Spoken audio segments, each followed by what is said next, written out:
Vou te falar uma coisa. Não fuja do seu propósito. Sabe por quê? Talvez tenha uma pessoa que nem te conhece ainda, que ela está esperando você cumprir o seu propósito, para que ela possa conhecer o amor de Deus. Talvez tenha pessoas que você nem sabe que existam, que estão esperando você cumprir o seu propósito, para que elas possam conhecer o amor de Deus. Quando nós deixamos de cumprir o nosso propósito, querido, a gente não sabe quem são as pessoas que nós vamos chegar. Nós não sabemos quem são as pessoas que nós vamos atingir, mas Deus sabe. Deus sabe. Talvez se nós soubéssemos, ou a gente agiria ou não, né? Assim como Jonas, não, esse não merece. Não, esse não. Esse não. Aquele ali não, aquele ali eu vou. Ou então talvez nós iríamos com mais força, com mais dedicação, mas Deus conhece nosso coração. E Deus nos dá um livre-arbítrio, viver ou não viver o propósito. Amém? Glória a Deus. Estão comigo aí? Vamos falar aqui para a gente encerrar de 3 pontos para aprendermos com Jonas. Primeiro, não fuja do seu propósito. Querido, não tente negociar com Deus aquilo que é inegociável. Não tente negociar com Deus aquilo que é inegociável. Eu costumo fazer uma narrativa bem simples em relação ao propósito. Eu falo o seguinte: o propósito é um alinhamento espiritual. A sua vida é um alinhamento pessoal. Então, você tem 2 alinhamentos para você fazer, e você escolhe o qual. Você fala assim: não, eu vou me alinhar aqui, ó, eu não vou viver o meu propósito, esse negócio de servir em igreja não é comigo, cuidar de pessoas não é comigo, então eu vou fazer o seguinte: eu vou me alinhar aqui, e aí a hora que sobrar um tempinho, eu vou lá no espiritual e dou uma forcinha lá de vez em quando. Querido, eu fiz isso. Eu te confesso que eu vivi os piores anos da minha vida, em todas as áreas, principalmente na área financeira. Nunca dei certo. As coisas começavam a dar certo, dava errado. Começava a dar certo, errava. Começava a dar certo, errava. Por quê? Porque para começar a dar certo eu me achegava a Deus. Quando as coisas começavam a alinhar, eu usava aquilo que Deus estava me dando para não servir. E aí as coisas despencavam. E chegou um momento que eu entendi diferente. Eu falei: eu não tenho que me alinhar no pessoal. Eu tenho que fazer um alinhamento espiritual. E nós passamos lá em casa a alinhar toda a nossa vida dentro de um propósito.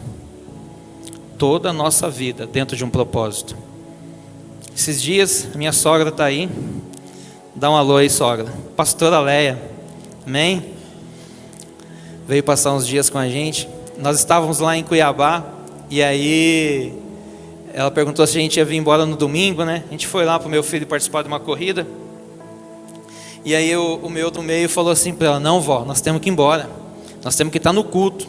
E nós temos que chegar cedo, 1 hora antes, porque nós somos exemplo, nós não podemos deixar de chegar na hora. Ele tem 12 anos, gente. E isso não é nada imposto, mas é algo vivido. Não sou eu quem vivo o propósito lá em casa, somos nós como família que vivemos um propósito lá em casa. Então, quando nós começamos a entender isso, o que acontece? Quando você alinha a sua vida com o seu propósito, não é mais você quem cuida das suas coisas, é Deus. Você quer ver um negócio que acontece? Eu já volto aqui. Começo de ano a gente fala assim: bom, eu vou fazer os planos, eu vou fazer os projetos, eu vou fazer tudo que eu quero fazer no ano de 2023. Bom, então eu quero trocar de casa, quero trocar de carro, quero ganhar mais, quero estudar, blá blá blá blá blá blá, quero emagrecer, né? Eu nem tento de emagrecer porque eu não dou conta. É muito sofrimento emagrecer, não dá certo não. Não é, velho? Então é muito sofrimento, não.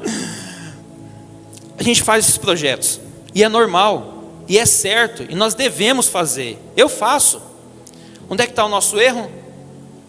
Quando nós pegamos esses projetos e começamos a viver em cima deles.